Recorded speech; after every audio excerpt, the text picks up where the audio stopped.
All right, this week's episode of One of a Kind with RBD is presented by FanDuel. And yes, we're in the thick of March Madness right now. Teams have been eliminated, upsets has been made, and we have some odds for you. I am going to say right now, I picked Illinois to win everything. But they're in the middle of a game right now. I don't want to pick them to win the whole shebang if they lose at this point in time. So we're going to go with Michigan. You can get Michigan as your national champion for plus 350 right now. So they're a heavy favorite to win the whole shebang. So that is the first bet this week on FanDuel.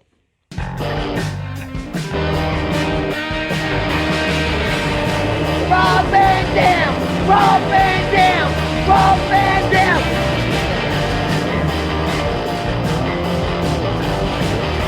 I'm Rob Van Dam. The whole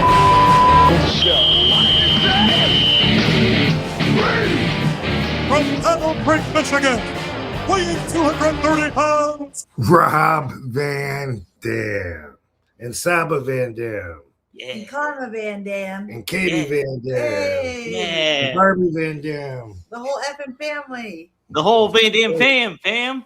Yes, sir. What up? Heck yeah, what is up, guys? Yes, good to be here with you guys. Saba, Rob's holding Saba, everybody, and Katie's Saba. holding Karma. Saba, and Katie holding Karma. Good to see you guys. How's it going? Excellent. Yeah, man, it's very good. We just got back yesterday from Spokane, Washington. The big wrestling show at the casino. You know how it goes. Cool seeing some friends. It was a fun trip, and it was quick for us because we're more on that side of the country. Yeah. And It's a big you guys trip. left the babies at home, right? Yeah. So Yeah. it was a fun parents' weekend out. It was fun, like going on dates. Was that the Yeah. first time you guys got to do that since the babies? Yeah.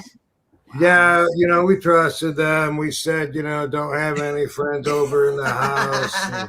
And stay out of the medicine cabinets. Well, so you don't totally know. They could have had people over, and you just don't know. Well, we trust them with security cameras. Oh, okay. I got you. And I wrote down the odometer, of course, like any responsible dad, the mileage on the vehicle. So I knew if they went somewhere, at least that way. You put a yeah. on the alcohol bottles to make sure none was missing. Yeah. Right. You found like a bottle nipple on one of the vodkas or something like that. Like, wait a second. What's The going on? usual stuff. Right. The usual. Yeah, but no, it was awesome. Do you remember the name of the promotion though?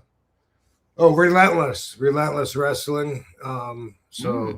Yeah, good show, very supportive crowd. They're into all the angles and so gave a very like local in touch kind of atmosphere, and we were glad to be a part of it. Did you wrestle, Rob? Mm-mm. No. Okay. No. Took some photos, signed some autographs, kissed some Katies.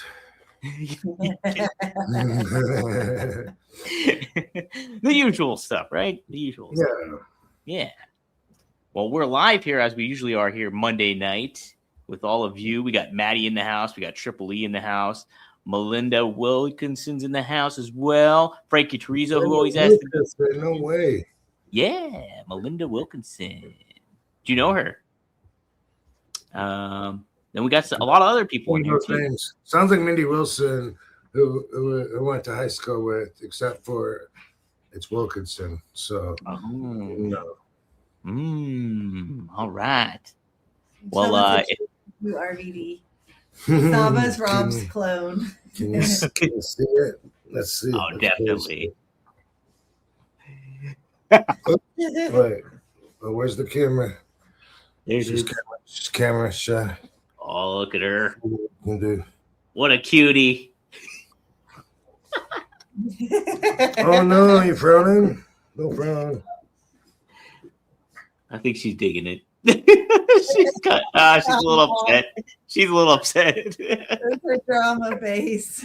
Yeah. Oh, you're little brown. You want me to stop doing that? Oh, probably because your face is prickly.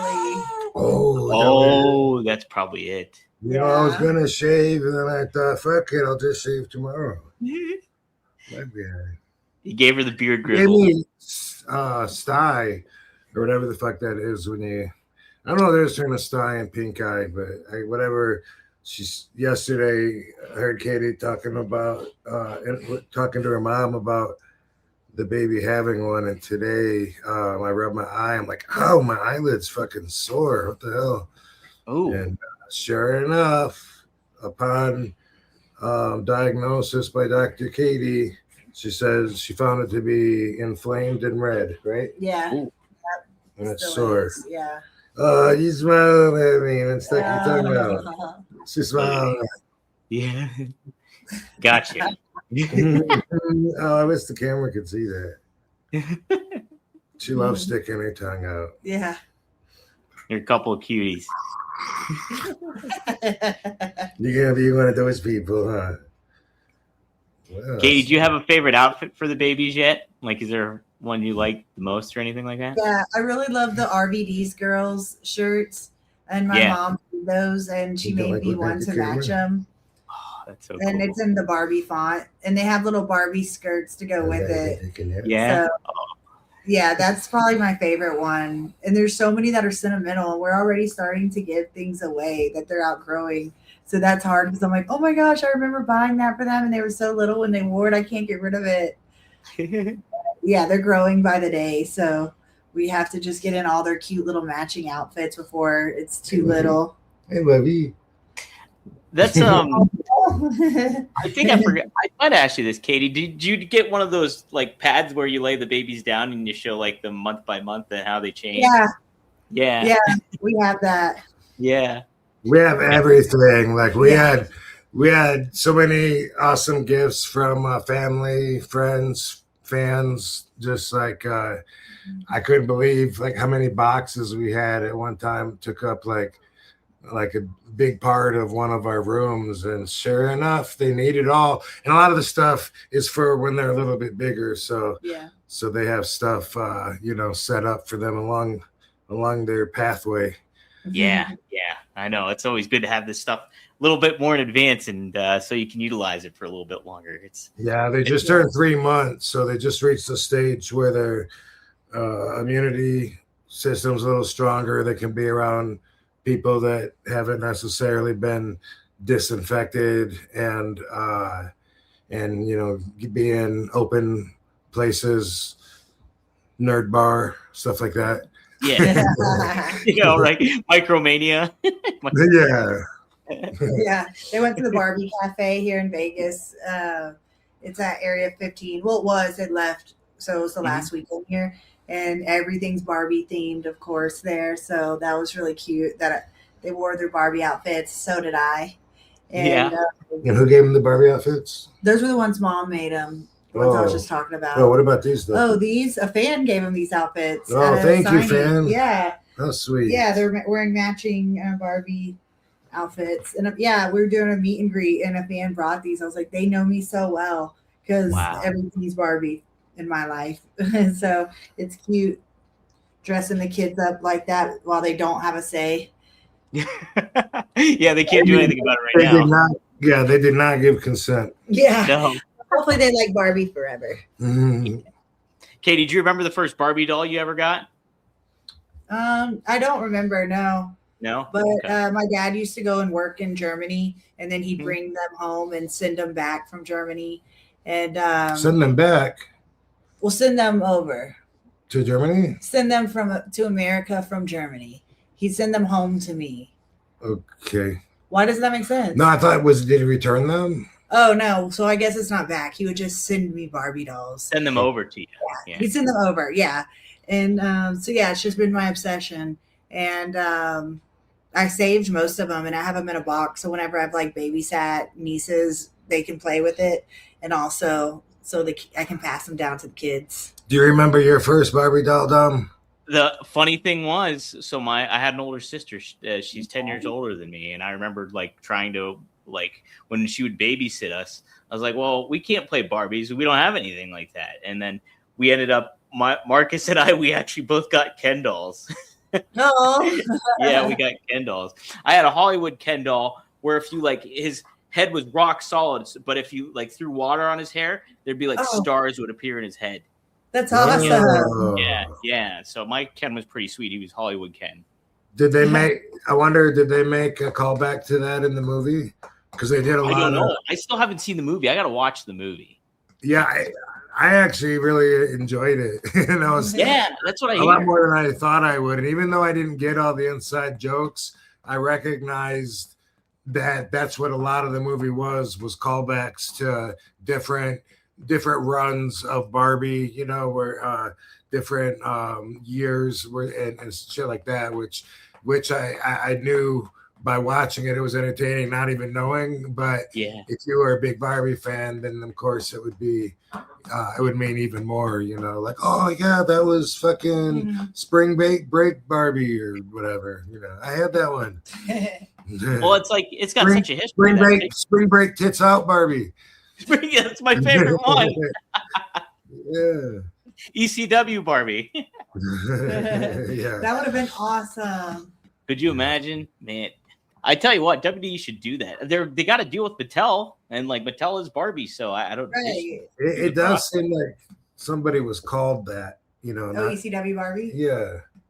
Really? I can't remember who. I don't know. It just seems like somebody Alexa, who was called ECW Barbie?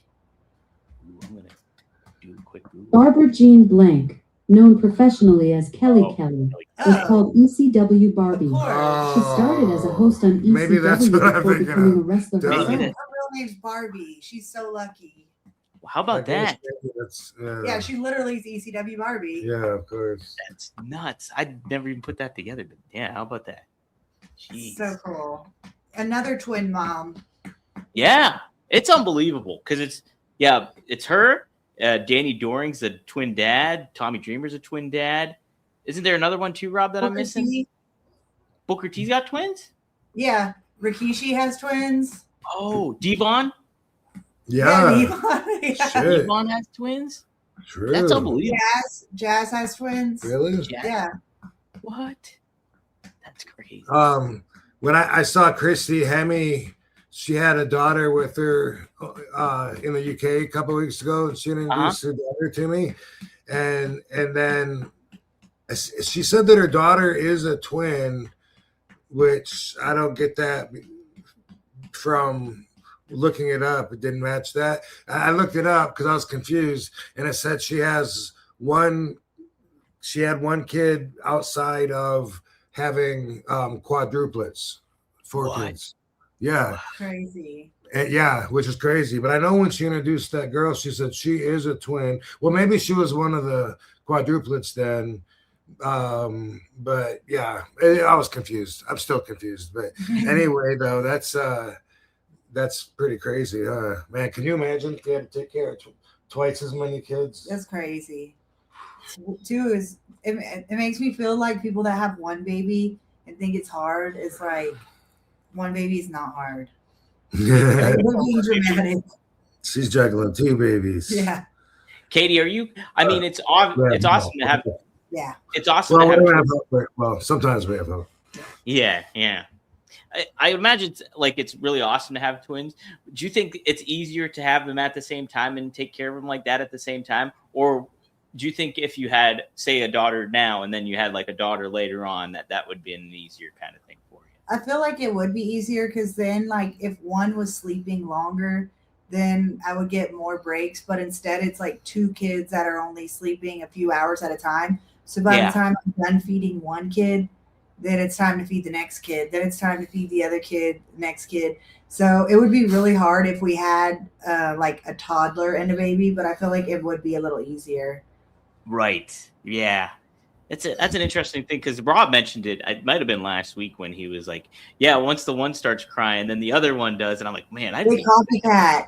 Yeah, the one will be fed, changed, happy, and then hear the other one crying, and then like, yeah, that sounds like a good idea. You know what? I might do that too.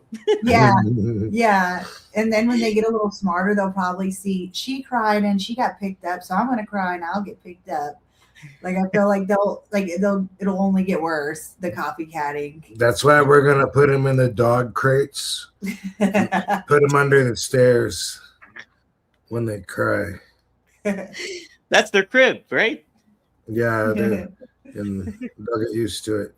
That's their form of cage match is the dog. Yeah. No, it's a lot different now hearing them cry than it was at first. Way different than hearing babies cry like in public or whatever, like it used to be way more annoying than it is now. Now it's just, like okay, yeah, she's crying even though she's gonna get fed in 2 minutes, but that's what she's gonna do for the next 2 minutes. And I just might have to talk a little bit louder to hear each other. Yeah. But it's not, like annoying, painful, nothing at all like it was before. So that, from my experience, that totally has changed as becoming a parent. How about the sleep adjustment? Are you guys getting used to that too? What do you think, baby? Well, yeah, I mean, Katie gets way less sleep than I do. I mean, yeah. When the babies are even like sleeping in our room and they cry because they need something, she will get up and take care of the baby. And unless she needs my help, which is rare, sometimes if they're both crying at the same time, but usually it's just, for me, it's just like, everything cool? Need anything? All right. I just roll over and go back to sleep. And then she's up for a half hour or something, committed to what she's doing, and then just sleeps in between, little breaks of the babies. But they are sleeping better than they were. But right away, though, she had to adjust because we both were sleeping like pro sleepers. Like we were mega sleepers. We could before we could do 12 to 14 hours and then still take a nap. And sometimes it was like, I could be a little more productive, but oh my God, I feel so good. If God didn't want us to sleep, he wouldn't make bed so comfortable. Yeah. Yeah, those days are over though. I said that today. Like, remember when I used to take naps for fun? Like now, like a nap is like completely out of the question. Because then even if they are napping, then I have other things to do.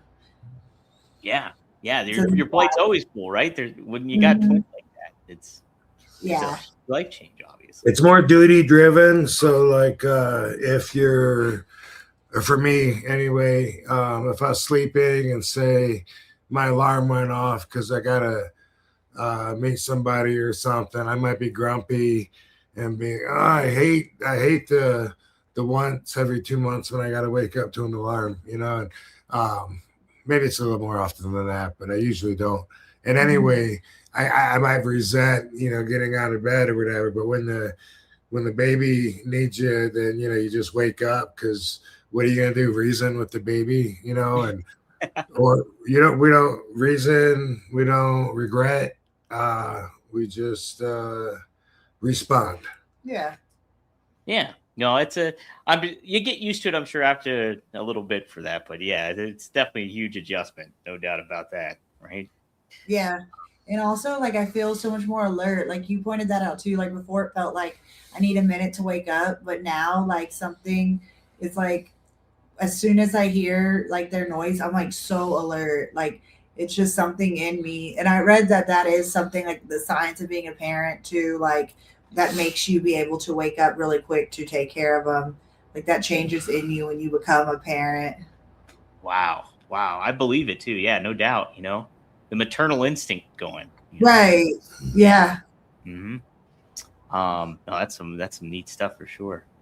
Rob, what I did want to bring up too, I almost forgot to include it in my notes, was I want to get your thoughts on Chuck Norris passing away. I didn't know if he was a big influence for you, like earlier on, or what do you ultimately think of his legacy and who he was? Yeah, I mean, who's not a fan of Chuck Norris? Yeah. Growing up watching the martial arts action movies on VHS tapes, back in the day. Yeah, he was right up there with any of them, and great action star, great influencer. Um, I've been in like one dojo that was his Chuck Norris school dojo somewhere on the road. I can't remember where it was, but the fact that he was such a legend that I love the Chuck Norris jokes. Yeah. So let's see if Maddie's got any to send in response or in respect for his passing. I've seen a few that made me laugh, but I don't know if I can remember right now what they were. Something about Chuck Norris went to heaven and saw God. God got up and gave Chuck his throne. Something like that. Yeah. When I was in high school, that was like all Chuck Norris jokes in that era. Oh yeah, right. Yeah, I used to watch him as a kid and imitate, the spinning back kick, that he would do. And he's one of the guys that got me interested in wanting to learn fighting arts. The guy could take on the entire Vietnamese army, Yeah, it's kind of, you see all the the jokes are obviously one thing, but he was just really, really good at martial arts, like in general. And I think, obviously people think about like Walker, Texas Ranger and some of that stuff, but like even before that though, he was like he was impressive at doing it all, And I think I might have auditioned for that one Oh time. wow. Really? Either that or it came across my table anyway, but I don't remember if I actually did the audition or I think I did though. Yeah, but that was so long ago, and I always hated auditions. After a while, I just quit doing them. I wasn't a big enough star to make demands or anything, but I just wasn't interested in auditioning. So I said, told my agent, if something comes your way and they want Rob Van Dam, I know I got, I can, I got that part. If they want me specifically, that's cool, but I don't want to audition. And then it was like a compromise where he was like, well, I sent you on like the final call. Like these people have already been filtered. You're on with the final. I was like, they're looking for a wrestler. I guess I'll do it. But I always hated the process. What didn't you like about it, the audition process? I felt like a cattle call. Like at that time when I was willing to do them, I was really desperate and really, really wanted the part, and my time was important anyway already, even though I wasn't, like a huge star, but I was already on my way, with wrestling and stuff. And so if I'm going to drive to Hollywood and sit there for, till my name gets called, it's just, you're in a waiting room and look around and it's like, okay, it's a meathead part. I get it. There's a bunch of dudes in tank top that look like they're here from the gym. And of course, I mean, I'm here to do a fucking deodorant commercial, Yeah.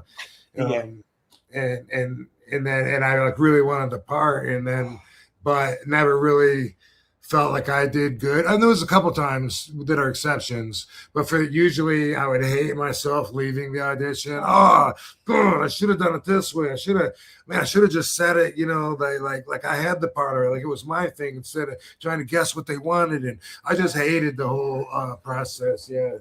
And so, yeah, eventually I was like, dude, I don't want to do auditions. I'm not going to be an actor.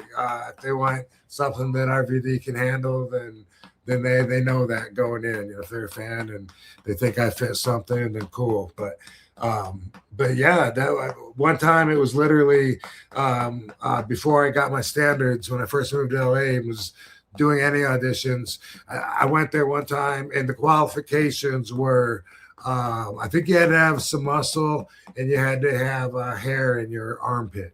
Oh wow. That was and I felt like I'm above this, man. I know I'm above this. What am I doing?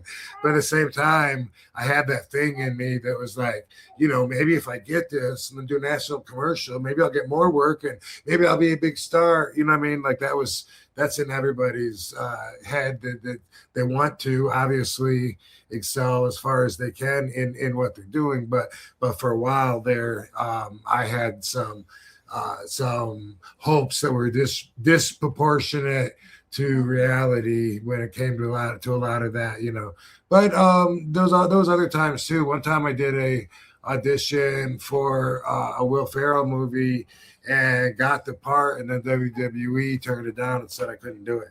What? Yeah. Do you remember what movie it was? No, I don't, but I do remember the scene. It was something where Will comes into a vitamin store, and I'm a salesman there trying to sell him some product that is wink, wink, obviously steroids, and I'm trying to sell him, and I'm like jacked up and like really like over the top screaming at him and stuff about it. And they actually were like they were like, we're not even hiring you because you're Rob Van Dam. We like the way that you read it. Like I don't get it. Why, that's too bad. They won't let you do this. And I was like, yeah, they don't want me to do something associated with steroids, and I don't really have a choice. So I guess you got to find someone else. I'm gonna have to turn it down. Oh, man. Boy, that would have been great too, being in a Will Ferrell. But hey, there's RVD. Yeah, but obviously I did do a lot of work. If you look me up on IMDb, and I get a kick out of seeing on X when people are like, "Whoa, how random!" I was watching City Guys and RVD popped up. Same thing with X-Files. I get that a lot, But VIP, right? I don't know if who's showing reruns of VIP, but. The guy that I did a fight scene with, I think he's going to be at the Ontario Comic Con with us. Oh, cool. Yeah. So I'm going to try to make my way to see him. He's got Dango's last name. Oh. But his name's Dustin Nguyen, and he's pretty sure he's the guy I did a fight scene with. Yeah, well, that is the right way to do it. Okay. I mean, Dango went by Nguyen to make it easier for Americans. Just like I'm Zakowski, but the correct way is Chatkovsky. Oh, really? Chatkovsky. Chatkovsky. That's how Europeans say it. Yeah. Whoa. Hypothetically, when I'm in the UK, go up to the hotel desk and they'll say, Mr. Chatkovsky. And it's like, I got to be used to hearing that. I can't be like, what? No. That ain't me. I'm Zakowski. Zakowski.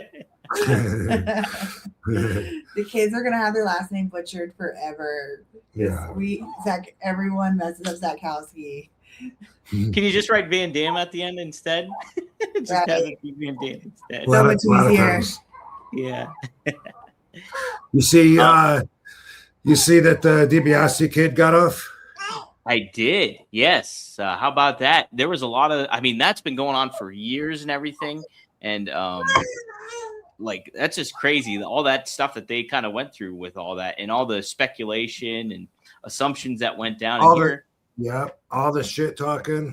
Mm-hmm. Absolutely. Hopefully we didn't talk shit about him on this no. podcast. Because I don't really know anything about it, but I thought at one point I wasn't sure, like, were they already accused or what, because I wasn't up on not just accused, but I didn't know if they were already, convicted and serving time or what. I might have at the most said something about asking about that, but obviously they didn't have their day in court until just now, and then they're vindicated. And I just saw that he earned the money that they said he stole. Is that what you understand? That's so, yeah. Marcus, since he does the podcast with Ted, he got a little added insight to it. And inside scoop. Here we go. Yeah, sound effect, please. Scoop. Yep. Ding, ding, ding. Ding, ding, ding. I like a bell. We need a bell. The bell. We do need a bell. But so what was the inside scoop, bro? Tell us. So basically it was just like this guy was apparently doing stuff through like the welfare, everything, this one particular person. And he brought Ted Jr. on to like work and do appearances and stuff like that.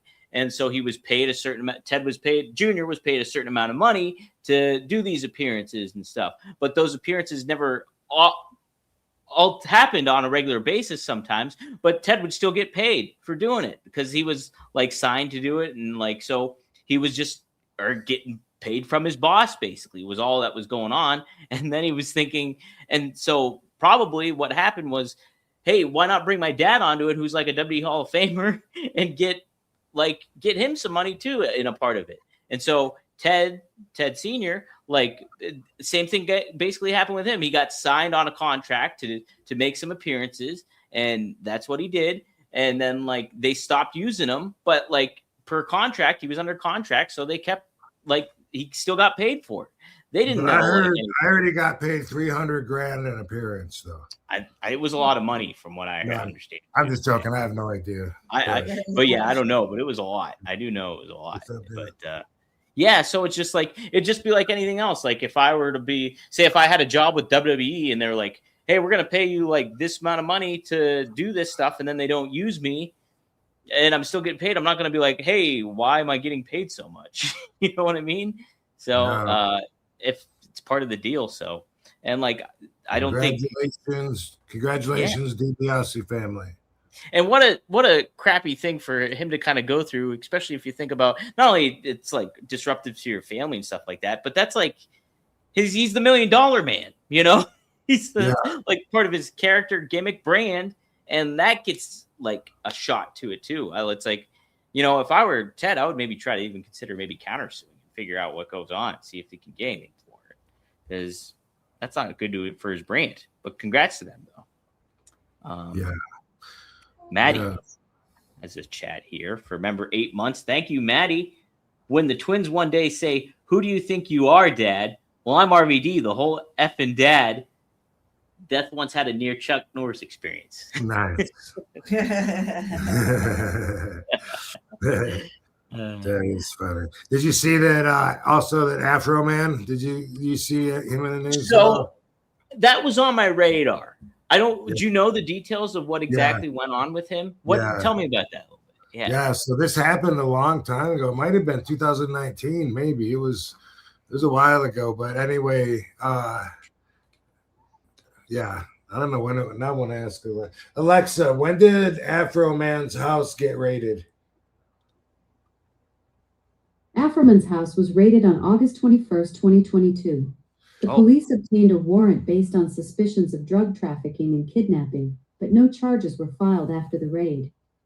So they didn't find anything. He's not home, but his kids are, and I think maybe his wife too. And the cops are busting through the house. They bust the screen door. They take his security cameras down, but of course they don't see all of them. But they take his shit down, throw the cameras away, I think, fucking go through his house and looking through the closet, through the clothes and stuff. It was kidnapping or something, whatever. Did she say kidnapping? I'm not sure. Alexa, what were the charges Afro Man was accused of? No charges were filed against Afro Man after the raid. The deputies later sued him for using their images in his music video, but Afro Man won the lawsuit. But what was on the warrant? What charges? Accusations? The warrant accused Afro Man of drug trafficking and kidnapping. It's quite a serious set of allegations, isn't it? So yeah, like he's out of town, I think on tour or something, and at home on camera, cops are running through his house, tearing his security cameras down, going through his clothes to see if there's kidnapping victims in his closet. They didn't find anything. And then afterwards, they just want to act like nothing happened. And they didn't even want to help him pay for his fucking screen door that they fucking tore down. And so he he made Exactly. Oh, That's the maddening part. They bust down his door based on bogus accusations, tear through his stuff while he's on tour, find absolutely nothing, and then have the audacity to act like he owes them something when he makes music about it. The good news is he just won that lawsuit completely. The jury rejected all their claims and vindicated his right to call them out through his art. Yeah. Wow, thanks, Alexa. So yeah, basically he made some songs using the security footage that they didn't know that he had. And you know, it's funny, Afro Man kind of stuff. One song is just about the cop that goes through the kitchen and looks at his lemon pound cake, and the cop's kind of fat, and so he gives it a double look, you know, and so he makes a whole song about lemon pound cake. Makes another song about, can you help me fix my screen door?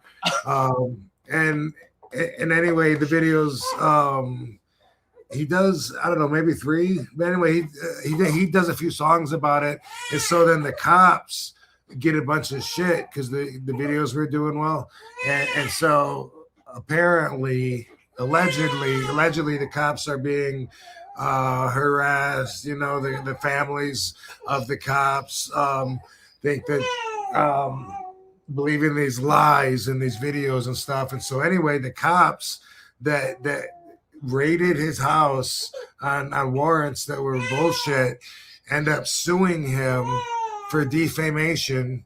And and it's been going on. And so I was following it. I was watching the videos in court, and it was just ridiculous. The cops talking about all the shit they've been through. One guy tries to blame his divorce on the fucking Afroman video. Yeah. And but the wife actually testifies and is like, nah, I wasn't over that. Not at all. But anyway, the whole thing is bullshit. And as far as violating the First Amendment goes, it's a big W for us, and for our rights, because if cops can do that and then sue you for using footage of them in your house, terrorizing it in front of your kids, and as Afro Man says, they came to kill him, they came with guns and fucking kidnapping charges and accusations. And anyway, that was a big thing this in this past week, was that the jury told the cops, fuck off.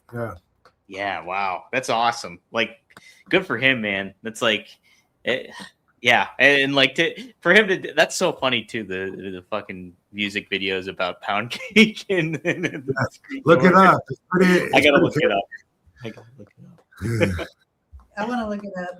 It's in the rhythm of Under the Boardwalk. Oh my God, that's great. Yes, it was lemon pound cake. Yeah. It's funny. And it's the cop just giving it a double look or whatever. And I heard all the cops testifying about how much their families were suffering and had been through, from kids picking on them at school to all this stuff. And what I learned was that this had the Streisand effect, and I didn't know what that was. Do you know what that is? I've heard of that before. No, but I'm not too clear on what it is exactly. What is the Streisand? What did you say it is? The Streisand effect. Mm-mm. Do you know what the Streisand effect is? Saba, do you know? Oh, she put her hand in the air. Carmel, you want to take a guess, maybe? No? But I had to, I just thought that was interesting, so I had to look it up. And anyway, like the whole thing probably wouldn't have been nearly as big if the cops weren't suing. So the Streisand effect is like when you accidentally make something bigger and it's the opposite of your intentions, like this. So Barbara Streisand was suing somebody that took pictures of her house and published it, but they were on public property, taking the pictures from there of the house, so there was no civil rights violated. You can't trespass your eyes, and you can film anything that your eyes can see in public. But she didn't want people to know that was her house. But by suing, not only did she lose, but everybody in the world saw the pictures of the house because it became huge news. And so it had the opposite effect of what she wanted. And that's now the Streisand effect. Wow. Okay. That makes a lot of sense. Yeah. I just thought it was Barbara Streisand, like she did some sort of movie or something. And that's why it was called that. But no, that's it. That's really interesting. Oh, man. How about that? Well, the cops are suing because of people watching these videos, and then it put them in a bad light, or it was lies. It's not true. People are going to believe what the song says, and this and that, and then by them doing that, they made it, like huge news. So another example for sure of that. Dang. No, I've seen him. I would have never seen these cops in. No, right? Yeah. And I haven't heard of Afro Man's name in years, and so it just brings it back right to prominence here in a big way. So put some links in our fucking video for the fans. Yeah, I'll definitely throw some links down there. Pound cake. Can you help me fix my screen door? Okay. Now I want some lemon pound cake. Maddie says, in the beginning, there was nothing. Then Chuck Norris roundhouse kicked nothing and told it to get a job. That's a pretty good one. Frankie Chorizo says, Chuck Norris slams revolving doors. I like that one. Yeah. That is. I saw Chuck Norris went to a women's, what do you call it? The women's rights, the people that are feminists. I guess so. Went to the feminist movement parade or something. Came back with a cooked dinner and his clothes laundered, folded or something. Hey, the one good one I heard was Chuck Norris. Fucked it up. The one good one I heard was when Chuck Norris went off to college, he put his hand on his dad's shoulder and said, "You're the man of the house now." Good old Chuck. I saw True DM Must Go ask if Vince stays in touch with me. No, the answer is no. No, he does not. No, I saw him. Last time I saw him was at Hulk Hogan's funeral, but didn't get to talk to him even. He did a run-in and a run-off, I think, from the stage. Yeah. I don't think anybody talked to him there. Oh, wow. Yeah. I know that. No, he left, right? Or, yeah, he didn't mingle with everyone. Yeah, he wasn't out there mingling, so we didn't get a chance. So I haven't talked to him in a long time. Maybe Hall of Fame. Yeah. Maybe. When you got inducted, you mean last time? Well, I mean, that's what I'm thinking. Yeah, I mean, has he been gone since then? He left in 2022. Initially, he left. Then he came back. Yeah, he was inducted in 2021. Right, and he wasn't there the last several times. So, Anyway, sometime around then it's been that long, and that's a shame because my collector's room could totally use a Vince McMahon mini bust. Oh, that's right. He gave those out at his birthday, right? Yeah. Yeah. Is it still a mini bust? If it's, I think a mini bust, it might be a bust. Maybe a mini bust is, I don't know. Mini bust would be a smaller version of a bust, but I don't know. Is it a trophy, like a standing trophy, or is it just chest up? Do you know? I think it's a bust is the chest up thing, Is that what people got that went to Vince's party? That's what I heard. Yeah, people got a bust of Vince. Bust. Okay. Yeah. Well, I would keep one in my RVD room. That's right. Yeah. Yeah. Put your singlet over them. One of your singlets. We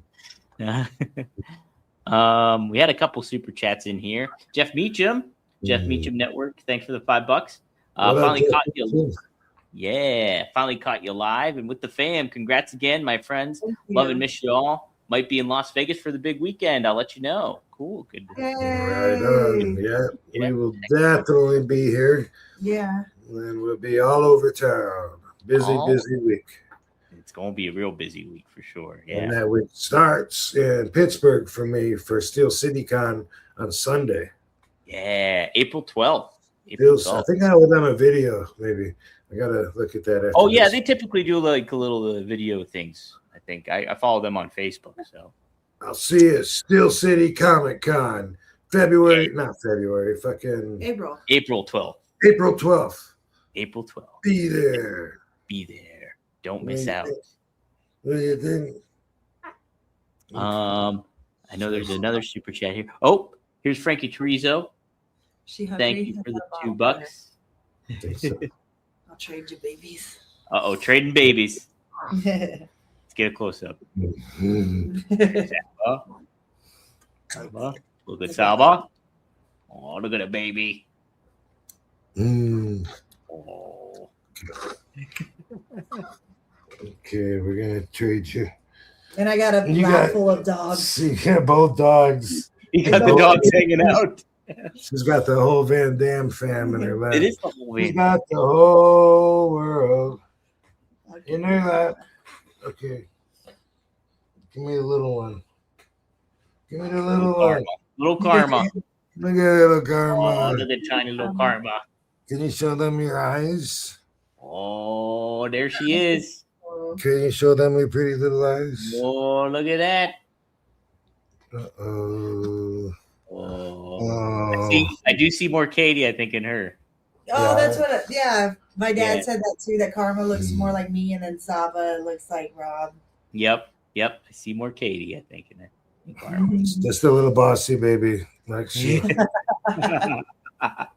she'll just start giving us dirty looks and frowning at us. Like, What are the we fuck doing you doing? What the fuck is this all about, huh? You look like your sister, kind of, but not exactly. Hopefully you won't get a sty. Will you pass that bottle, baby?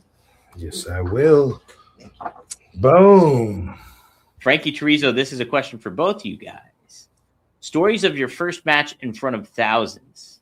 What was that feeling like for you? Wrestling in front of like 1,000 people instead of like 100, couple hundred people. For me, it was in the very beginning of my career. I went and wrestled in India, and then the crowds were absolutely huge there. They said that it was 70,000 people. So that was ridiculous at the time because it was like my first matches in front of people. And then I wasn't even that confident yet, but the crowds were awesome and the fans over there so excited about it. It really made me more excited to be a wrestler. It ignited flame even more. What, Katie, was that the Rocket King? Is that what those were called? The Rocket King? It's called CWE. It's the Great Khali promotion. He has a school and a promotion in India. Oh, okay. Yeah, and I met him at WWE when I was a Rosebud. So he was like, when I finished training, he wanted to book me. So that's why I did that early in my career because I had already met him. So those were some of my first matches. How about that? So, man, what a way to network early on like that, huh? Yeah, that was awesome. Yeah, that's great. And then I wrestled like in Alabama in front of like 15 people just for my first matches. And then I went from that to wrestling in India from like 50,000 to 70,000 people. What a leap. Yeah, it was so awesome. Jeez. Some other people on the tour was Chelsea Green, Renee Michelle, Crimson, Tarver. Oh, okay. Michael Tarver? Yeah. Yeah, I remember him. Yeah. Yeah, Scarlett Bordeaux. That's where I met Scarlett. Oh, wow. How about that? Yeah. Man, what an experience. What a neat experience. Yeah. Jeez. I love traveling with her. I love Scarlett. I've never interacted with her, I don't think. I don't think I've ever crossed paths with her. Killer Cross I have, but not her. Rob, what was it like for you making that jump from like a couple hundred people to wrestling in front of a few thousand people? I'm trying to think, and it just always seems like it's been so gradual. So like my first dozen matches or so were in 1990. And then in 91, I was in USWA. And like, I mean, they told us that there was like 2,000 people at the Louisville Gardens. I don't know how many it really held. I don't know, but that's what they said. What is this baby want? I'm trying to tag you. You want to mind me? You want to mind me? Hey, what? Okay. Anything, I gotta get rid of Hey. Barbie. It's a singing contest. Here. Oh. That's what I do. He wants Mama Katie. It seems like Memphis. I think we did. They had like two different buildings. That they had the Coliseum for the bigger crowds, and then they had like a smaller building that they used more often. But I think we did the Coliseum at least once. At least once when I was there. Mm-hmm. And that was like right away, kind of. You know what I mean? So yeah, there was that USWA, Nashville. I don't know what they drew, but hey, Java, you're in a good mood. Oh, good. Okay. Good. And so it just seemed, gradual, like more people, more exciting, more people cheering for me. What I think about like during those times is like every night it was my job to introduce myself to the fans because they didn't know who I was, and man, I wouldn't want to have to go through those times again, really. You know what I mean? Because right now it's the opposite. Like if they're there to see me, and not just me, but they're excited to see me. And when I come out, obviously they already know who I am. They're thankful for me. They grew up with me. I inspired them, and they want to see me live. Total different agenda. And I remember being on the other side of it back then. So this would have been 90, let's say 3. This was 93. Or the end of 92. It was right around then. It was a WCW. And I remember we were in Indianapolis at the Speedway. Yeah. Maybe a couple thousand people there. I don't know. It was big. I was so young and green. I'm not sure if I'm trying to remember the crowd from back then. But from what I remember, though, I mean, it was pretty big, and it might have been 1,500 to 2,000 people. I don't know. Could have been 4,000 people. But I do remember watching and wanting to be on the other side of that coin, because I had a match there, and it was also one of those bigger buildings where I wasn't used to hearing the noise go straight up instead of at me, but it sounded like I wasn't, as over there as I would be like on an indie show or whatever. People didn't know who I was, but I'm out there and I'm doing my flips and spin kicks and trying to entertain them and gain some fans along the way. But I remember all the announcer did was mention Sting's name, and the whole crowd popped. They're all yeah. And then like when Sting came out, they were on their feet. And I just remember thinking like, man, what? I just went out there. Like, this is my ego was telling me. my ego was telling me, man, I went out there, man, and did moves these people haven't seen, and spinning back kick and backflips and split-legged moonsault. I went out there and it felt like I got, like not even a fifth of the pops, and he didn't even do anything. And what's he do? And my ego is telling me, like, is he, it's just because he's been doing it longer and they know him. He's not better than me, and that's like the ego talking. But also I remember thinking like, man, I can't wait to be the other guy because I'm getting paid. Even when I was young and green, I remember this thought when I'm there at the Indianapolis Speedway, and I'm thinking, I'm getting $150 to be here tonight, and I worked my ass off, took all kinds of risks and all kinds of crazy bumps, and I'm here just to help pull in people so they can overpay people like Sting, who's on top. And I remember thinking, I want to be the guy that the rest of the card helps bring in to pay, and they're going to pay you because you're a top guy, and other people are helping, them make the money for you at the cost of them being lower on the card. I remember having that thought, and now looking back at it, it's I'm so happy to be in the position that I am, 35 years later, whatever it is.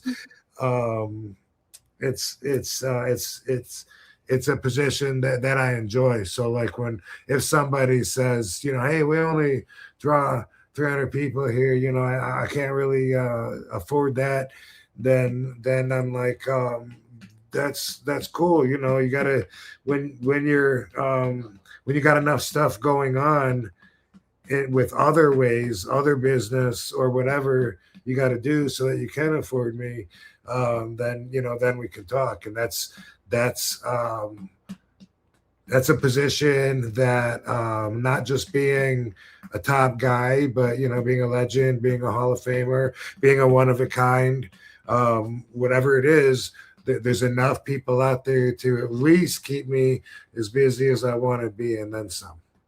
Yeah, what a kind of journey in regards to such a challenge to try to I gotta associate and introduce myself to fans almost every night, and then you go to a different territory and do the same thing, especially if you're not on TV or you haven't been on TV more than a couple of weeks or whatever. Yeah, but in 1991, that was when I got to do a loop in USWA. So I would wrestle on Monday night in Memphis, but then next Monday I come back. It's empty. Okay. Next Monday I come back, and and a lot of the people remember me. Maybe not all of them, but a lot of them. And if I impress them, I come back again the next Monday.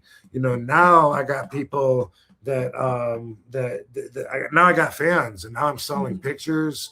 And I'm learning, I don't have to introduce myself. These people have been with me for, 50 bumps or so by now. No, I think that's such a neat thing you mentioned too. Sting getting that huge pop, and he barely does anything at that point. And then you're putting all the work in to try to so people can remember you for next week or whatever it may be.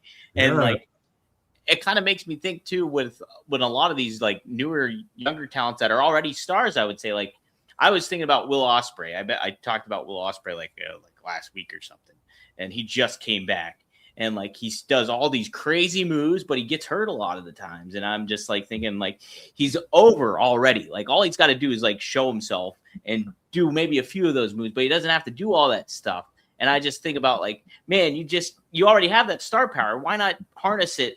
And you always mention the story about Tajiri telling you that short is better, that kind of thing too. And factoring all that in, it's just I wish a lot of those people, the newer guys, would be more cognizant of that and understand that they don't have to do all that stuff to still get over, and because it's man, you see them go through these neck fusion surgeries and everything, and it's concerning. I think it's a little worrisome. Same thing with Darby Allin bumps, he obviously wants to keep pushing the envelope. Being old school, I like listening to Shane Douglas's podcast. He's great. Yeah, I like hearing him talk, and he's smart and respectful and comes across as a good listen. And anyway, I heard him talking about something Dominic DeNucci said about new school kids, where he said, why do they work so much harder to get such a smaller reaction? Yeah. And it really stuck out. It really stuck out because he said something similar to me when we were in Australia. I think it was 2019. You think that was last time we went? Yeah. 2019. Tajiri was there. Actually, yeah, I got to pay him for a comic book store appearance he did in like 2006 or something. But anyway, Shane Douglas was there. Dominic DeNucci was there. Sabu, Jeannie, me and Katie, Melina. It was a good trip. We had a lot of fun. But anyway, same company I just came from, BCW. Good guys. If a wrestler gets a chance to go there for BCW, I recommend it. They're very professional. We've been working with them for years. But Battle Championship Wrestling. Yeah. One last time. From Battle Creek, Michigan to Battle Championship Wrestling. What I was gonna say though, when Dominic was there, I had a match and wrestled some, like a local dude, hardcore Australian wrestler, and I was out there just doing all my shit. Like it was like okay, a lot of people are here to see me. They want to see. I'm gonna hit all my signature moves and boom, skateboard kick with the chair, boom, rolling thunder, on the chair, boom, and did this and that, and Van Daminator. And afterwards, Dominic DeNucci said to me, he said he saw my match, and I was like, oh, okay, that's cool. And I'm curious, like, what's he gonna say, and he said, one question I have is why so much? Oh. And I thought about it and I was like, you're right. He said too much. I said it was too much. He said it doesn't mean anything, but if you do it all of it, just all of that, it's like way too much. And I was like, well, thank you, I agree. And I really will always resent that. I don't think that he knew how much I respected that. He was like, you probably don't want to hear from me though. And I was like, no, I get that. I get what you're saying. I really appreciate it. And he was like, you don't care. You don't want to hear from me. And I always feel like, I wish he knew that he was right. I knew he was right. And that really meant a lot. And it really, went to my heart. And I appreciated that he would give me advice. How about that too, Rob? At the level you're at, expect to it like 2019. 2019. And he was right. I was just going for pops, and that's why like today's wrestlers.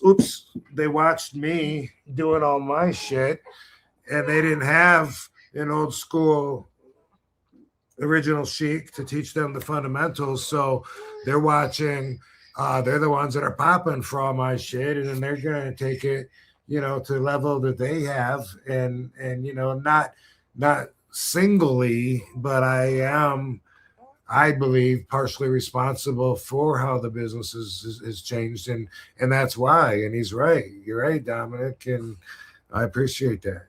I will never forget. And I feel the same way. I mean, I remember when I was in Canada wanting to wrestle Decker for the first time, and I gotta keep talking him down, no, bro, no, wait, look, one table is fine, if that. I don't even want a table. If you want a table, we do one table, not four, And he's like, we got some windows under the ring. I'm like, what?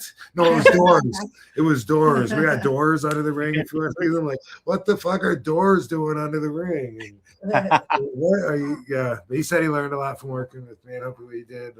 Good dude. Shout out to Channing Decker. Yeah. Hot tag. Okay. Hot tag. Thank you, Dom. But anyway, yeah, too much. Takes the meaning out of it, and I know that, and I'm always saying that and telling other people when I recognize it. But here I was out there just showboating, thinking that's what's on the ticket for tonight, is just seeing RVD's greatest hits and really, over and over and over with the chair, and it's wouldn't it mean something if one chair shot knocked someone out now like it did in But you can't go back in time now. But I remember the thing when I was about to go to TNA in 2010, and I was watching footage, and it was something Mr. Anderson and Kurt Angle did. One of them, I think it was Kurt, came out with a chair and whacked Ken Anderson in the back, not even in the head, and he just like went down and went to sleep. And like Kurt picked him up, carried him all the way to the ring, and set him in. And of course, I hated that, but. Look at that compared to, doing fucking 50 chair spots in there just to show off. Yeah, or I've been too. I watch a match go down and it was an AEW match that was going on. It was a great match, but I kept thinking there were so many moments, and it was with Speedball Mike Bailey. Speedball Mike Bailey was in the match, and there were so many great moves that he played. Very good wrestler, by the way. Very good wrestler. He can go. Yeah, very he can really go. And he's got an amazing moveset. Like he had so many great spinning kicks and everything like that. And there were so many times I was like, this could end the match right here. And it should end the match, I kept thinking too. But then they would kick out. Then they would kick out. His opponent would kick out. And then they would keep going and keep going. And I was like, man, this match should end like 5 minutes ago. And like then they do a finish, and the finish was impressive, but I was like, Speedball did so much more impressive things in the match that should have ended it than even his finish. And I'm just like, man, it's just like if you do less, it means more. It means more. One move that they do now that they never used to do is the Hurricane Rana to the back, backwards. The poison, they call it the Poison Rana, I think is what they call it. Okay, yeah, I don't know who came up with that and started doing it, because it seems like everyone does it now, but I've never seen anybody sell it, and it bothers me because that could be like the ultimate finisher. You know what I mean? Fucking pull people right back on their head. But then, of course, nowadays every wrestler does backflips in wrestling school, so it's not like you're a high flyer and stand out if you could take that move. But you couldn't have done that on everybody back in the day. Wahoo McDaniel, Greg Valentine, Lenny Fernandez. You know what I mean? Like you got to be able to fucking. But yeah, every time I see that, it looks like they get slammed right on their head, and it should take them out. But every fucking time they pop up to their feet and no sell it. I hate that so much. Yeah. Oh man. Cool move. And by the way, I used to do that move in a video game called Ninja the Gaiden. Oh, Ninja Gaiden? Yeah, I remember that. Ninja the Gaiden, or that's what we used to call it, but maybe it's just the way the thing was written. Maybe it's the Ninja Gaiden, but yeah, I think it's that. I can't remember. What I'm talking about, though. Yeah, I know the game you're talking about. Well, I remember too seeing Rey Mysterio do a Hurricane Rana, and he was the only one to really do a Hurricane Rana. I remember and I was like, wow, that's crazy. And now you saw him do it. Did you see him do it before Rick Steiner? Yes, I did. Yeah, because I was too young to kind of to be aware of the Steiner brothers at that point, or that they did that. So Ray was my introduction to the Hurricane Rana at first. Yeah, Steiner was the first one I saw do it. Yeah. But oh man. I just checked my DM from Rob, and he sent this to me. It says, when Chuck Norris tells a joke about Will Smith's wife, Will Smith stands up and slaps his wife. He sent me this in my DM. He slaps his wife. Some good shit right there. That's good shit. Rob, I did happen to see a friend of yours this weekend. Jerry Lynn was actually in Pittsburgh. Yay, Jerry Lynn. Yeah. Jerry. Yes, and he was backstage helping out a little bit, and like he was listening to a lot of people go over their matches and giving some advice, and that included my brother's match and stuff like that. What show were you at? I was at IWC 25, so it was like their 25th anniversary show, and Jerry Lynn's been a big part of the IWC throughout the years and stuff like that, and he was talking about that a little bit. But he did like a seminar on Sunday. Yesterday, he did a seminar with some of the students there. But the neat thing, I was watching him talk to my brother about the match beforehand and what they were going to go over. And something it never dawned on me, Rob, but I thought it was like such a cool thing. They were talking about punching each other back and forth, Marcus and his opponent and stuff like that. And then Jerry was like, you don't want to start the match with punches. He was like, it's a wrestling match. and like you wrestle first, and then he's like, and the baby face should never punch first. It should always be the heel punching first, because it's like once you punch somebody, it turns into a fight. You're not gonna hit somebody and then go back to a headlock later on. And I was like, wow, I never thought of that, but that makes complete sense. And I talked about you too, and I was like, Rob always talks about the little in-betweens with everything, and he was like, yeah, exactly, like, and how many wrestlers today don't think of those little in-betweens. And it was just a really, like, man, I was just like, man, I just learned just so much from that, like, 5-minute conversation with Jerry. So, did you talk to him about being on the show? Yes, I did. He said he'd be game for it too, so that's we'll cool. Get him up for it. Yeah, that'd be awesome to get him on. Yeah. So, yeah, that'd be super. Jerry, man, he's the man. He's a funny dude too. He's cracking some good jokes. And he told me the story too. I got his side of the story too about him first meeting you, and he like him helping you eat when he feeding me on the airplane. Feeding you on the airplane and stuff. Apparently, he said it was a bag of pretzels, is what it was. And he was like, cereal. Why was he feeding you? Because I was sewing up. And he was all sewn up. No, so we, I knew who he was, but I hadn't met him, right? But I got on a plane to board, and I walked by him. He was already sitting. Oh, what? I just wanted to tell Mom a story.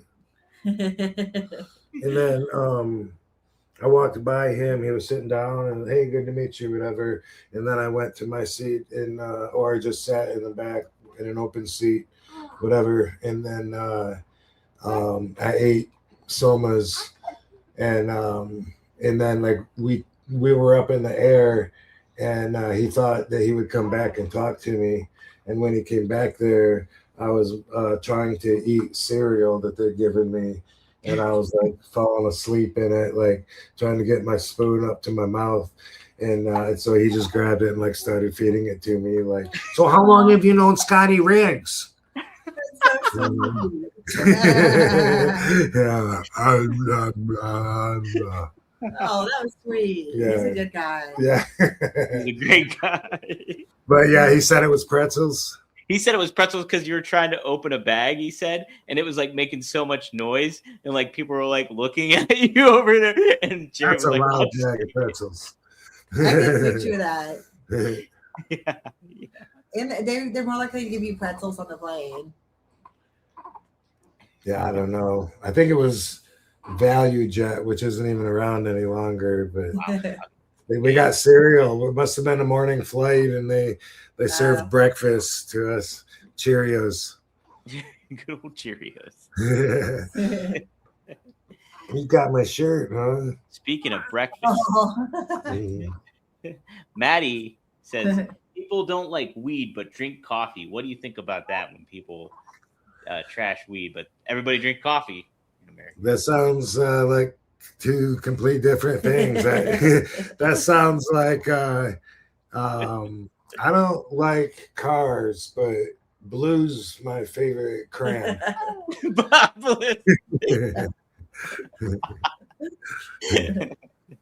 They both. Oh my gosh, look at Lovey.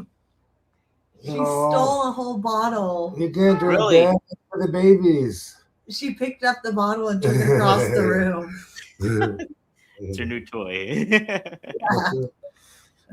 Coffee is loaded with caffeine, which of course is a drug. It's a mind-altering stimulant. So that's probably what the connection and comparison that he's thinking of. But still, yeah, I mean, people choose their drugs. A lot of people love sugar, and sugar is a drug, and it changes your mindset.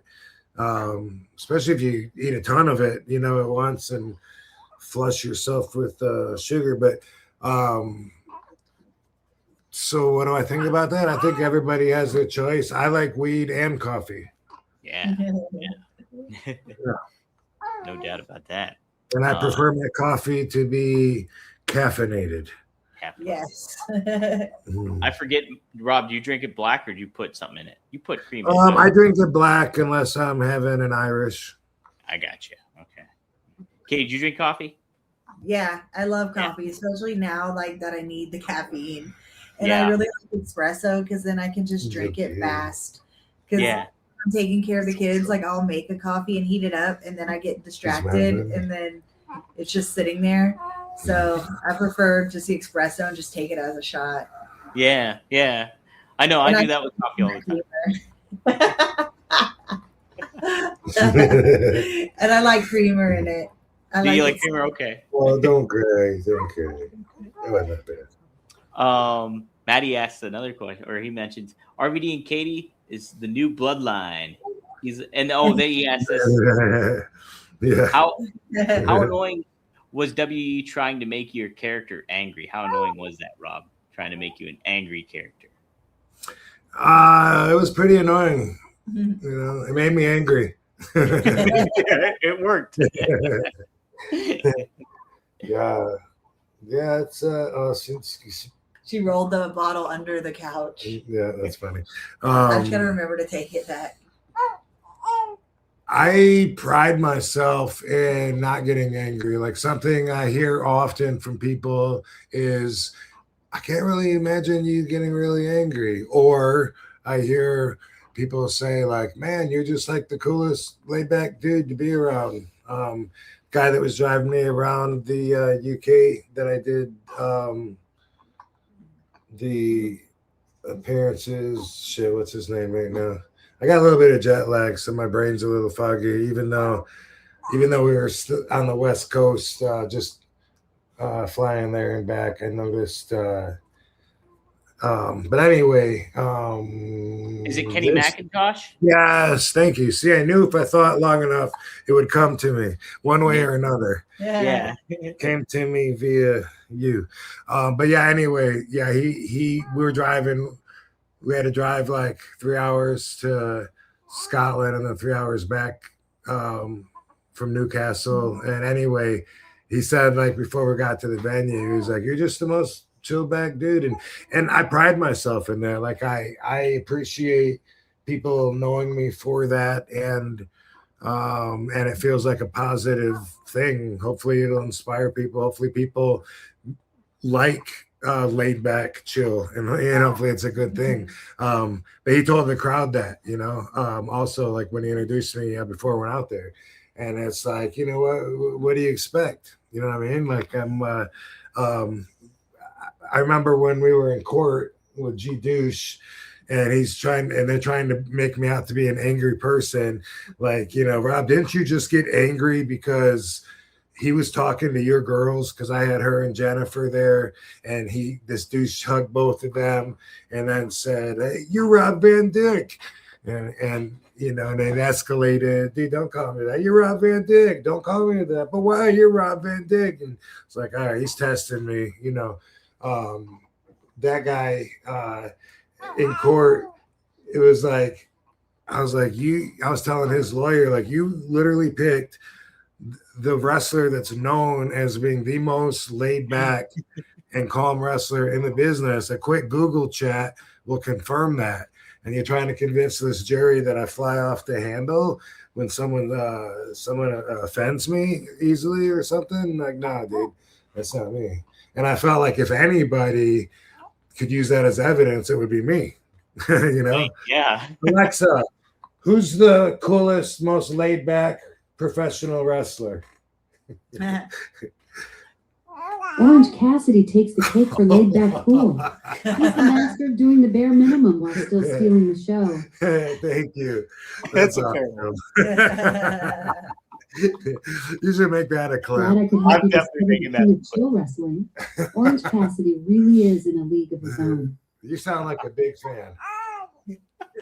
Stop joining the show. Oh, that's great. Something to say. Yeah, and in good moods. Yeah. Maybe. Look at that. Look at what a duo. What a duo. Orange Cassidy. Well, I think I'm a runner up. Yeah, you're at least second. Somewhere. Yeah.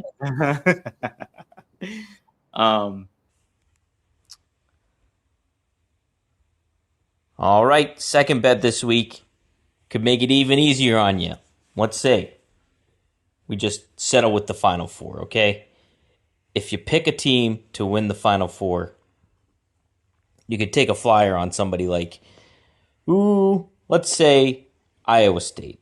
Iowa State, you can get them in the Final Four for plus 280 on FanDuel. Might make it a little easier bet for you. How's that sound?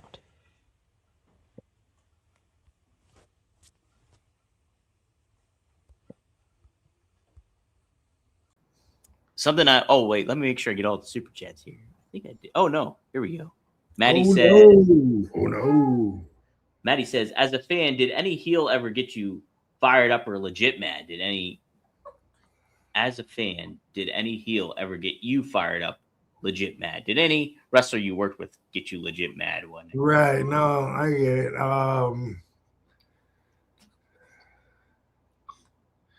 Yeah. Mm-hmm. I can think of a couple times. I can think of like a couple times. I mean, everybody knows that me and Taz had our issues, you know. Mm-hmm. Yeah. So I'm. Why's your hand on her face? I don't know. So here's a story that comes to mind. It was somewhere in, I don't know, Georgia or the Carolinas, but I was wrestling Billy Black. Billy Black was he was a really good wrestler. One of those dudes like Willie Mack that even though he had like a really big belly and his body didn't look like he spent much time in the gym, he could still fucking go. And I wrestled him quite a bit way back in like the early 90s. And I remember one match we had where I beat him and he didn't seem happy about it. And so afterwards, he picked me up and power bombed me. Oh my God. Yeah. And then tried leaving me in the ring and just, like try to like walk off. And obviously now I get he was trying to get his heat back after putting me over. But that's something that, if that's not talked about beforehand, that's not, too cool to just fucking do on the fly. And I dove out on him and we punched each other like all the way. He was doing a walking punch and he bam, bam, bam. And he would like walk back towards the dressing room and I was doing a fast walk chasing him. Get back here, Billy, get back here. And then I get it to him and we'd hit each other, boom, boom, boom. And then he'd keep walking. It was just like you would see in pro wrestling. Yeah. But we were really pissed at each other. And I wasn't gonna sell his shit. He wasn't selling my shit. And that's a time that comes to mind. Billy Black and Joel Deaton were a tag team for All Japan, by the way, for the hardcore wrestling fan that knows that trivia if you want to look him up. But he was more experienced than me. I was younger and greener and anyway, yeah, I was like pissed that he did that. I wanted to stand up and celebrate, and this motherfucker's power bombing me in the middle of the ring and then walking off. That didn't work for me, brother. I do. It ain't gonna work for Robbie V. Love you. Did you hear her? She was cheering. Yeah. That don't work for me, brother. Hey, you can, Grandma. Oh, she's talking to me. That don't work for me, Karma. Say something else, sister. Mama was trying to talk over you too over here. It's so crazy, like the way that they connect, and look in our eyes and try and talk to us and communicate, and the way we bond with them. It's so crazy to think like I don't remember shit before I was like 3. Right.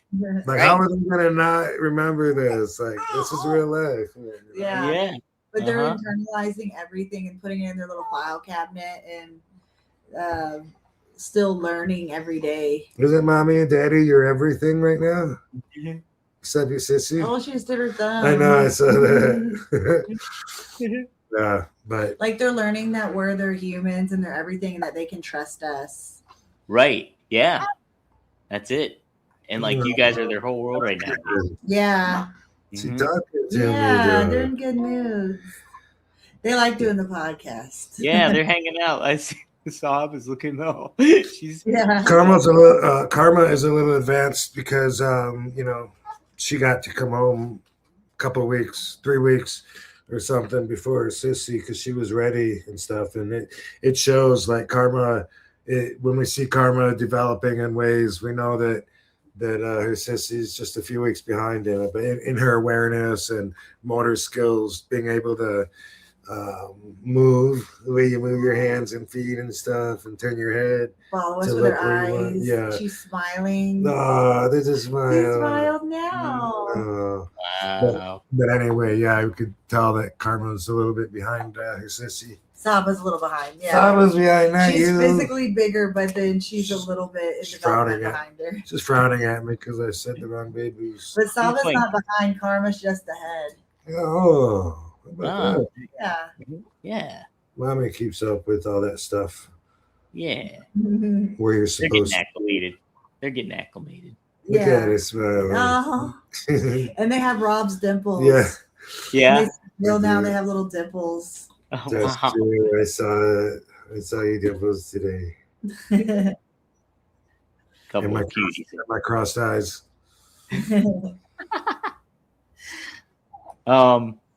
Saru, I'm going to butcher this. Sarusa Kinakaido. Thanks for becoming a member. Appreciate that. RVDTV.com. Love you. She asked a question, or they asked a question. Favorite WWE Tag Team Champion partner? Is there a certain one you really like working with that you were a champion with, Rob? That's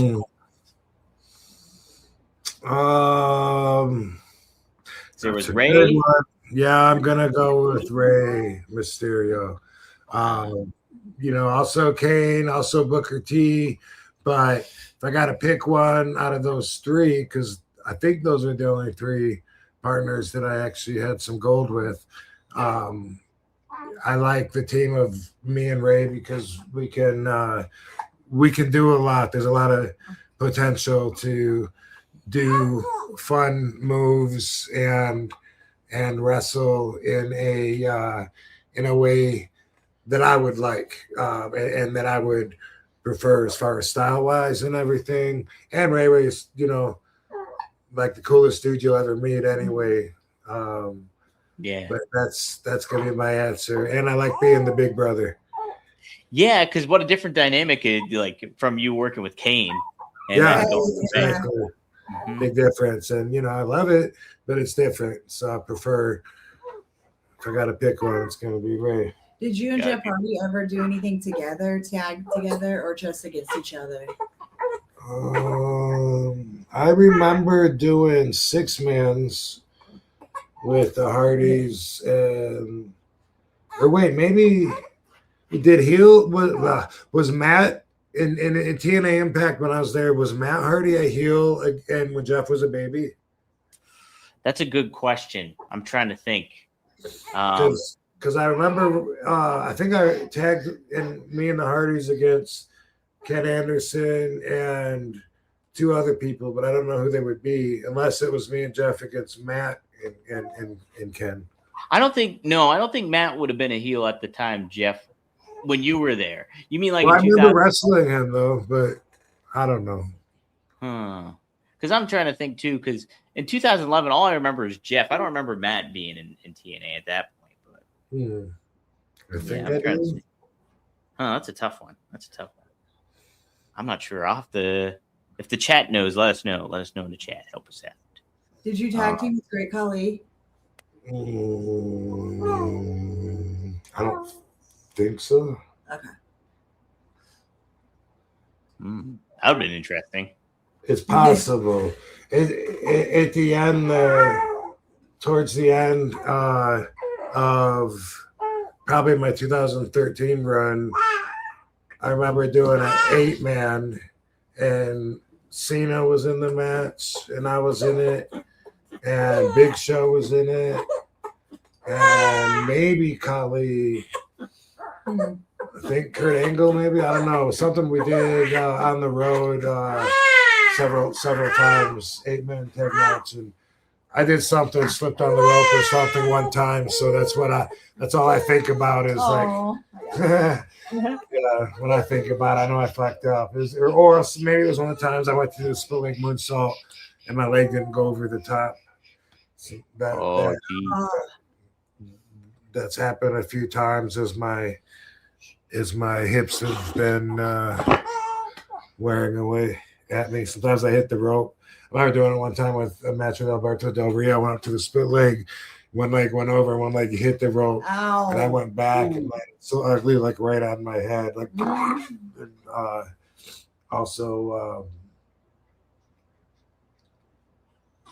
no, that's I don't know. I think I did it in that 8-man. Wow, man. I did see it in the UK though. I told you that, right? Oh, yeah. Yeah. Yeah. Oh, did you? How about that? Yeah. Speaking of the split-legged moonsault, Frankie Torres asked, "What's the origin of the split-legged moonsault?" That's a good question. I don't think there's anything exciting about it. I think it was just something I visualized and then thought I could do it. So I tried it in the ring and it worked. Look at them cuddling. Bless you. Oh, look at the babies. Yeah.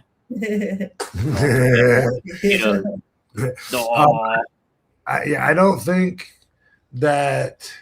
I don't know how I came up with it in my head. I was just always doing different versions of splits, like on the benches at the gym and whatever. And me and Dango were like competing and trying to come up with different moves. And yeah, I think I don't remember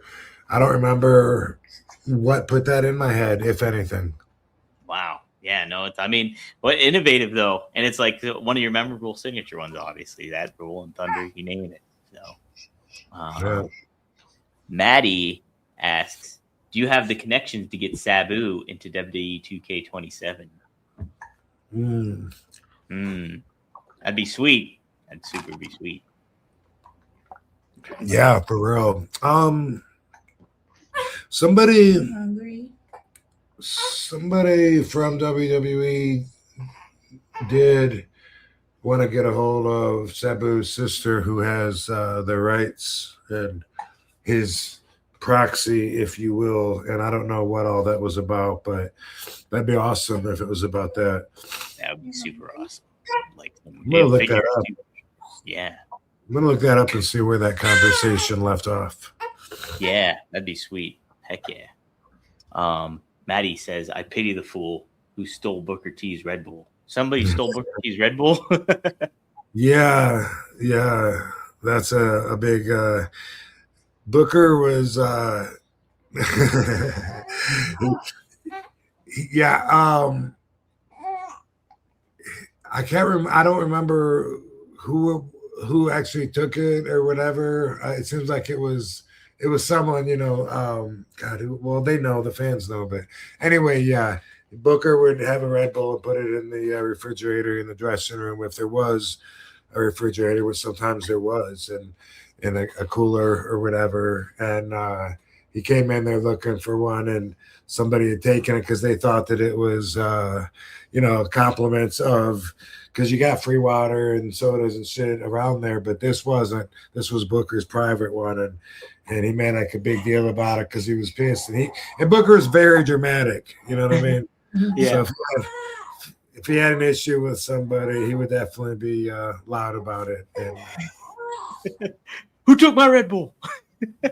Yeah, I wonder it was. I think it was somebody like Miz or someone like that, like when they were new and trying to avoid heat, but getting heat naturally just because they were the Miz or someone like that. Yeah. Devin Dowling says Rob versus Matt Hardy at TNA Genesis 2011. So there it was right there. So yeah, so it could have been. It could have been a tag team with me and Jeff against him and Anderson that we did I think maybe that was it, but I'm not sure. But did that and a bunch of house shows or something. So yeah. Maybe you'd build to it all. I might have teamed with Jeff in WWE. I don't remember. I probably did. You probably did. Yeah, you probably did. It was. I mean, like, what a way to start the invasion off, though, is that like you guys, like you versus Jeff, in that match. I think it was a no DQ match was the first one. Then the ladder match happened, but both were awesome. Both were awesome. Yeah. Oh, so wait, the hardcore match. You're saying we did a pay-per-view match before the hardcore match? No, I think that the hardcore match was the first. Yeah, because it was for the hardcore title. That's right. It was. Yeah, the invasion pay-per-view was the hardcore match, and then you guys did a ladder match after that. I think, right? Oh, okay. I don't know. I think that's what it was. Yeah. Yeah. That makes sense. Yeah. Devin also wanted to add, my son turns 1 Saturday. Love seeing your little ones. Enjoy these young months. They go quick. Yeah, will do. Congratulations to your son's birthday. Yeah, 1 year old. I remember we are enjoying it. Katie is a super mom, and that's her full-time job now, is like taking care of the kids, and we've been very fortunate having some help. But you're loving it, right, baby? Yeah, it's definitely rewarding. She's glowing happiness and has been, and even treats me like she appreciates me more. Yeah, I do. I love our family. What a great tag team you guys are, for sure. She already appreciated me a lot, so that's really saying a lot. Yeah. You made my dreams come true. You made my dreams come true, baby. Oh, that's so nice. That's so nice. All right, we'll close out with a couple more super chats here. Somebody, Saruska Kinkado says, I like the Rey Mysterio, so both of you had great chemistry in the tag team. Yeah, for sure. It's crazy. I think he lives here in the same town as me, and like we never see each other. But I never leave home, and I don't know if he does either. So yeah. We watched the UFC fight with him at Brian's house. How's it? That's true. Oh. At Brian Cage, yeah.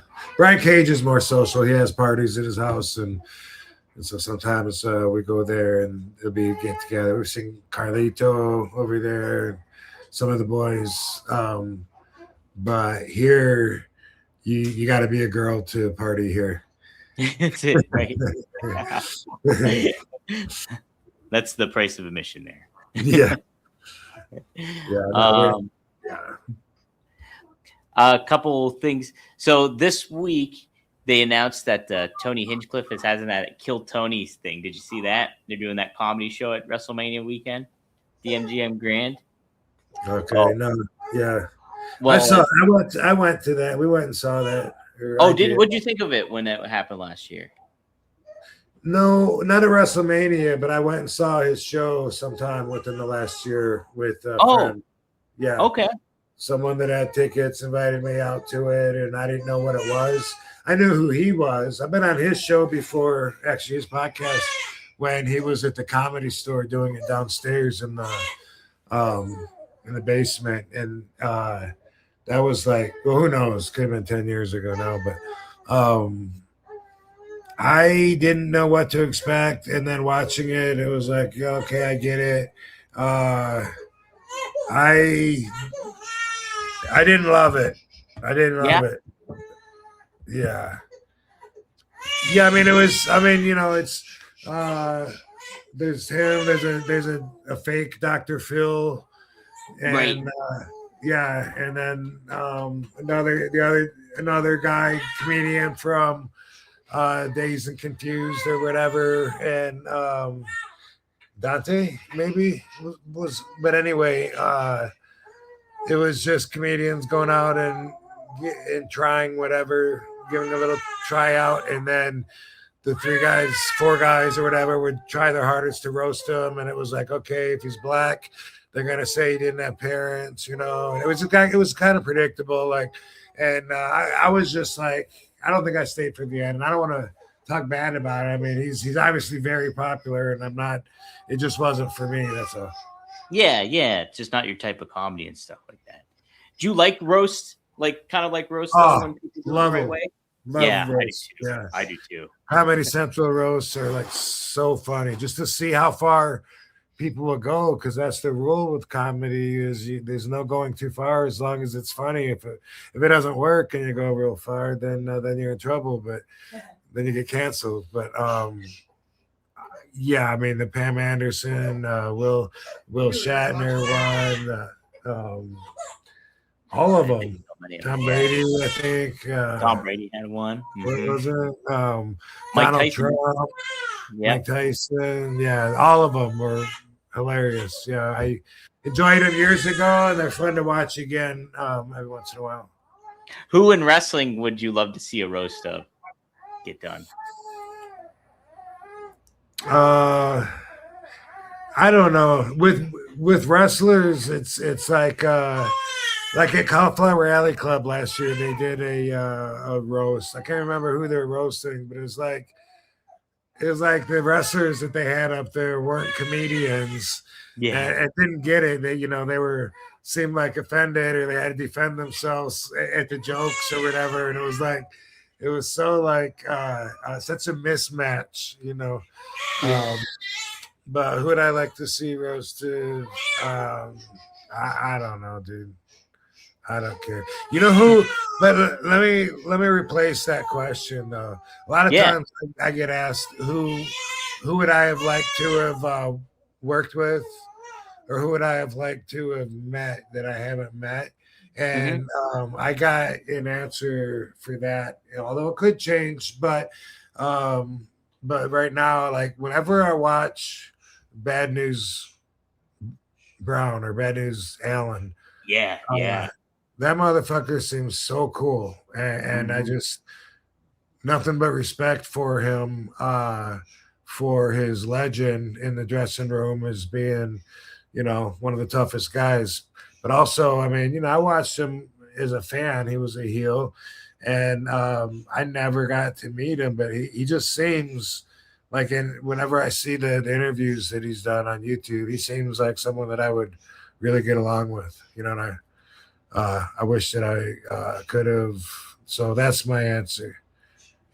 That's a good one. Bad News. Yeah. Bad News Brown was awesome. Like there was an angle he did in Calgary for Stampede that like stopped the promotion for a little bit. I think they had to it got so heated that they had to stop, and I think they had to kick him out of the promotion for a little bit, if I'm not mistaken. It's good shit. Good shit. I can't remember who his opponent was for that, but it might have been Abdullah. No, I don't think it was Abdullah. But, oh man, it was good stuff though. I remember reading. Cool, Rob. That's about it. I had a few more, but I'm like, we can touch those later. But let's see. I'll make sure we get all the super chats. We did. So do cool. I talk to Joe Bruce? Yes, I do. As a matter of fact, in a couple of weeks. Yep. As you put up here. Oh, okay, it's the same guy. Finn's True Lotus 420 or whatever. But RVD is going to JCW on technically it's April 18th because the show starts like at midnight. But it's the night of the 17th, morning of the 18th. But that is happening. Busy week. Come here for WrestleMania here in Las Vegas, as you know. So we are looking forward to it. Right in RVD's backyard, nonetheless, too. Yeah. Yep. Until then, we will see you right here at the fucking wherever you put this. Yes, rvdtv.com. The episode will be up, and I'll be on the lookout for more clips and everything like that going down too as well. So, but yes, be sure to catch Rob in Las Vegas on WrestleMania weekend. There'll be a lot going down for him. He's got some good stuff planned. Viva Las Vegas. Viva Las Vegas. Viva Las Vegas. Well, cool. All right, this has been fun, Rob. We'll have to do it again next week. Katie, do you want to plug anything real quick? Yeah, y'all follow me on Instagram, Katie Forbes, the number 4 real, and then Twitter is the Katie Forbes. Hey, we're talking here. Katie is gonna be refereeing a match on that JCW card as well here, and then also she has a match. When's your match? Oh yeah. Do you know which day? No. Hold on, I'll tell you in just a second. Yeah, no worries. Fellas, you already know what time it is. It's time to level up, and Blue Chew just dropped something crazy. I'm talking next level, championship belt, gold-plated energy. One of a kind, if you will. Blue Chew Gold is the newest innovation from the #1 chewable ED brand. This ain't your grandpa's little blue pill. No, no, no. This is the 4-in-1 beast that's setting the gold standard for performance. We're talking 2 ingredients for blood flow to keep that rocket pumping, mixed with apomorphine and oxytocin to turn up the arousal and connection in your brain and body. Blue Chew Gold dissolves under your tongue and works just as little in 15 minutes. That means you can get it on quicker and stay in the game longer. Elevation without hesitation. This is peak passion and peak performance in a single tablet. And we at RVD got a special deal for our listeners. Get 10% off your first month of Blue Chew Gold with code RVD. That's promo code RVD. Visit BlueChew.com for more details and important safety information. And hey, we thank Blue Chew for sponsoring the podcast. Oh yeah, while she does that, Happy Hippo. Check out Happy Hippo. Boom. We got the gummies too. I love the gummies. So if you like Kratom and want to give it a shot, check out Happy Hippo. Look it up. Let's do a scoop. Ooh, A scoop of white melee. Yes. Happy Hippo. Happy Hippo. We might have a guest next week. We're talking to somebody about filming it. Ooh. Maybe earlier in the week. Okay. We'll talk. What are you available Wednesday, Dominic, or no? Yes. Okay. April 18th. April 18th. Katie will be in action. That's Saturday, right? Yep, Saturday. That's for the oh, there it is right there. WrestleMania. Check it out.